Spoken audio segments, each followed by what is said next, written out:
पर्यावरण प्रेमी अभय कोचर ने प्रेस से चर्चा कर बताया कि गणेश प्रतिमा का विसर्जन मां दुर्गा, भगवान कृष्ण की तरह ही बहते पानी में किया जाना चाहिए। यह हमारी सनातन संस्कृति है और इसे कायम रखना हम युवाओं की जिम्मेदारी है। बल्कि मिट्टी से बनी प्रतिमाओं को बहते पानी में विसर्जित करना पर्यावरण के लहजे से लाभकारी भी है। कोचर ने बताया कि स्थानीय मूर्तिकारों द्वारा जो प्रतिमाएं तैयार की जाती है उसमें पहला लकड़ी, कच्ची मिट्टी, वाटर कलर का उपयोग होता है जो पूर्ण रूप से पानी में विलय योग्य है एवं जलीय जैव विविधता को बरकरार रखने में मदद करते हैं। मूर्ति के रूप में नदियों में जाने वाली खेतों की कच्ची मिट्टी जलीय पौधों के लिए अत्यंत लाभकारी भी है, जो बारिश के बाद जलीय पौधों को उर्वरता प्रदान करती है। हमारी संस्कृति को विक्षिप्त करने के लिए मिशनरियों द्वारा तरह तरह के सांस्कृतिक हमले किए जाते रहे हैं। हमेशा से इन हमलों के पीछे एक भावुक मानवीय पहलू जोड़कर किसी भी तरह से परंपराओं को तोड़ने का प्रयास किया जाता रहा है। कभी शिवलिंग पर दूध चढ़ाने का विरोध, कभी अगरबत्ती न जलाने का आह्वान, टीका, होली, दिवाली पर पटाखे का बहिष्कार आदि। बिना किसी ट्रीटमेंट प्लांट के सीधे हजारों गैलन पानी, लाखों टन पॉलिथीन, अन्य अपशिष्ट को साल भर नदियों में बिना रोक टोक के बहा दिया जाता है, जो नदियों को दूषित ही नहीं जहरीला भी बना रहे हैं। रेत के बेजा उत्खनन ने बहती धारा को रोक दिया है, फिर भी सिर्फ हिंदू समाज के त्योहारों का विरोध या उसमें रुकावट समझ से परे है।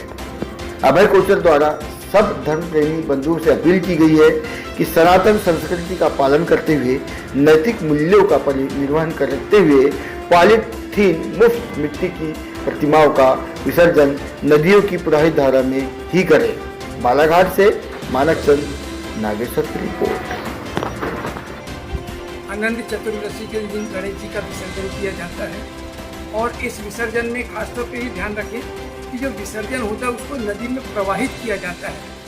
प्रवाह होना ही विसर्जन कहलाता है। अगर हम कोई गड्ढे में, टाँके में डाल देंगे तो उसको विसर्जन शुभ नहीं माना जाता है, क्योंकि वहाँ पे जानवरों के पैर पड़ते हैं, इंसानों के पैर पड़ते हैं और लोग मलमूत्र से भी उसको गंदा करते हैं। इसलिए हमेशा जब भी मूर्तियों का विसर्जन करें तो बहते जल में ही करें, यही शास्त्र समझ।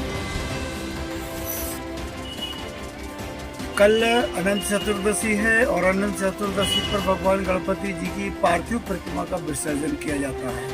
पार्थिव प्रतिमा का विसर्जन बहते जल में या तालाब में करना चाहिए और मैं सभी भक्तगणों से निवेदन करता हूँ, विधि विधान से आरती पूजन करके फिर जल में मूर्ति को प्रवाहित करें, मिट्टी वाली मूर्ति प्रवाहित करें और पॉलीथीन और दूसरे ऐसे कोई भी पदार्थ जो पर्यावरण को नुकसान पहुंचाते हैं वो साथ में ना ले जाएं। जो निर्माल्य द्रव्य रहते हैं उनको एक अलग किसी बॉक्स में इकट्ठा करें और उसको नगर पालिका को सौंपें। ये जो नदियां हैं इनका अपनी जगह में एक विशेष महत्व है। गंगा आदि नदियां बहुत महत्वपूर्ण हैं, जिनके दर्शन, स्पर्श और स्नान करने से सब पाप धुल जाते हैं। सिद्धांत ये है कि जो मूर्तियों को विसर्जन किया जाता है, आजकल जो है लोग घरों में करने लग गए, कुंडों में करने लग गए। शासन द्वारा रुकावट पैदा की जा रही है, ऐसा नहीं करना चाहिए, नदियों में नहीं जाना चाहिए। तो इस प्रकार से अब नदियों का महत्व कैसे रहेगा? जब तक हम इसी बहाने कम से कम नदी तक पहुंचते हैं, मूर्तियों का विसर्जन करते हैं, दर्शन करते हैं, उनका जल आचमन करते हैं, अपने ऊपर जल को छोड़ते हैं, तो ये सब कैसे होगा? ऐसे में तो कोई नदी की तरफ देखेगा नहीं कि नदी किधर है। एक समय तो ऐसा था कि नदियों में ये शरीर विसर्जित होता था, कम से कम चलो उस पर रुकावट की गई तो की गई। मूर्तियों के विसर्जन के लिए तो मना ना करें। नदियों का जल प्रवाहित होता रहता है, अरे यहाँ विसर्जन किया गया, मूर्ति बहकर के कहाँ चला गया क्या पता चलता है। ऐसा ना करें, ये बहुत उचित बात नहीं है। पुण्य जब भी बढ़ेंगे जब हम अपने धर्मशास्त्र को मानेंगे। धर्मशास्त्र को मानते हुए कार्य को करना है और जिससे हमारे देवी देवता हम पर प्रसन्न हो। नहीं, ये जो महामारी चल रही है किस कारण चल रही है? यही तो है महामारी का कारण, जो दुनिया भर का हम ऊतक नाटक करते हैं, अपनी दिमाग को लगाते हैं। कुमकुम सिंदूर चढ़ाना है तो लोग आजकल क्या करते हैं, माचिस की काड़ी से भगवान को कुमकुम सिंदूर चढ़ा रहे हैं, उंगली में ना लगे, हाथ में ना लगे। ये कहाँ की सोच है? इस पर विशेष ध्यान दें।